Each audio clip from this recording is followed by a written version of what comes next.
Las Vegas, ये नाम सुनते ही दिमाग में क्या आता है? जगमगाती लाइट्स, आलीशान होटल्स, बड़े बड़े कैसीनो, है ना?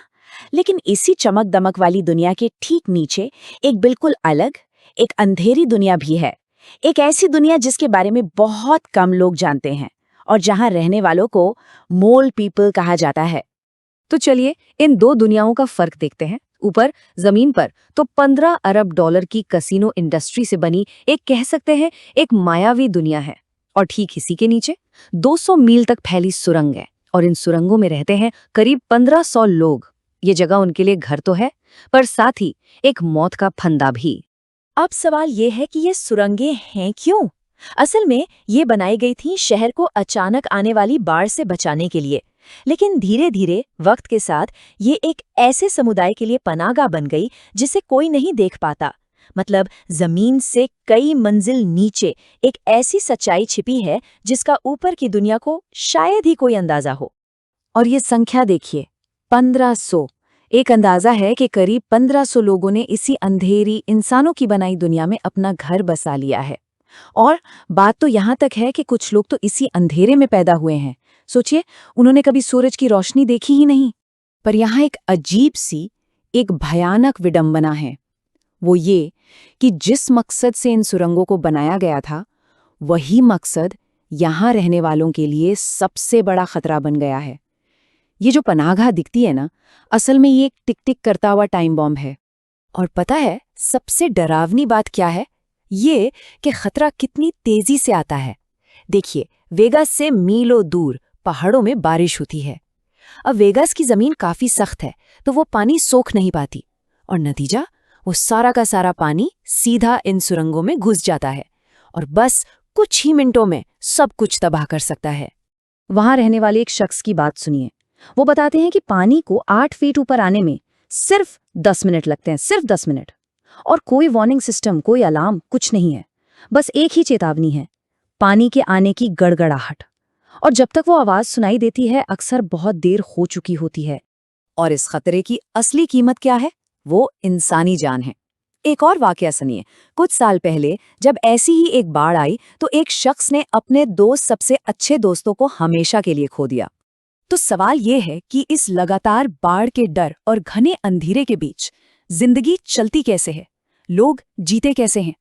चलिए अब जरा सुरंग में रहने वालों की असलियत और उनके सर्वाइवल के तरीकों को देखते हैं।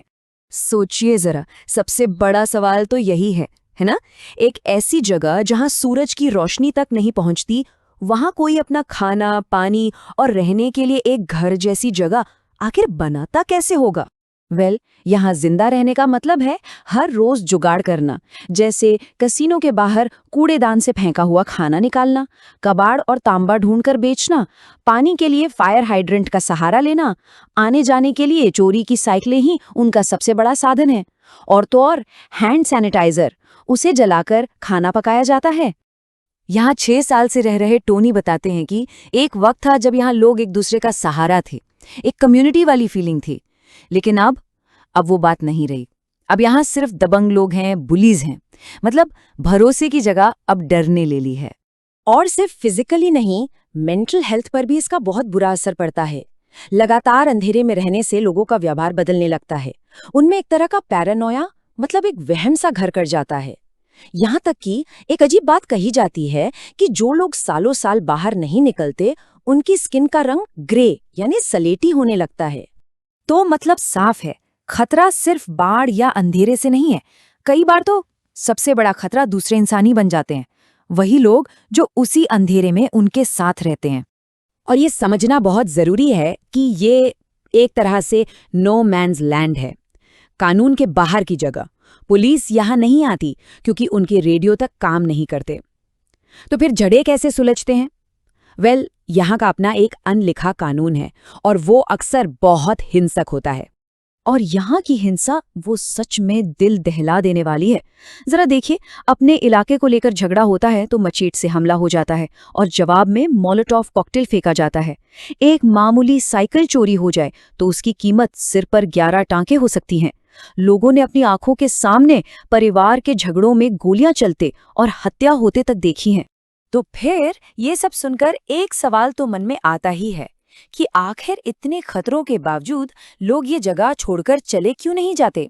बात यह है कि यहाँ कुछ ऐसी अदृश्य दीवारें हैं जो उन्हें यहीं जमीन के नीचे रहने पर मजबूर कर देती हैं।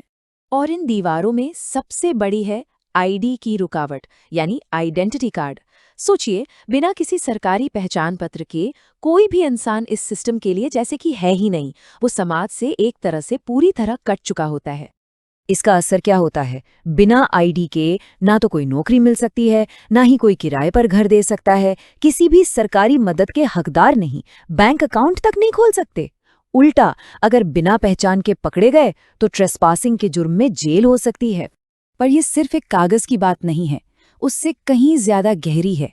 सालों तक सड़कों पर और फिर इन सुरंगों में रहने से जो मानसिक चोटें लगती हैं, जो ट्रॉमा होता है, वो समाज में वापस लौटने के रास्ते को लगभग नामुमकिन बना देता है।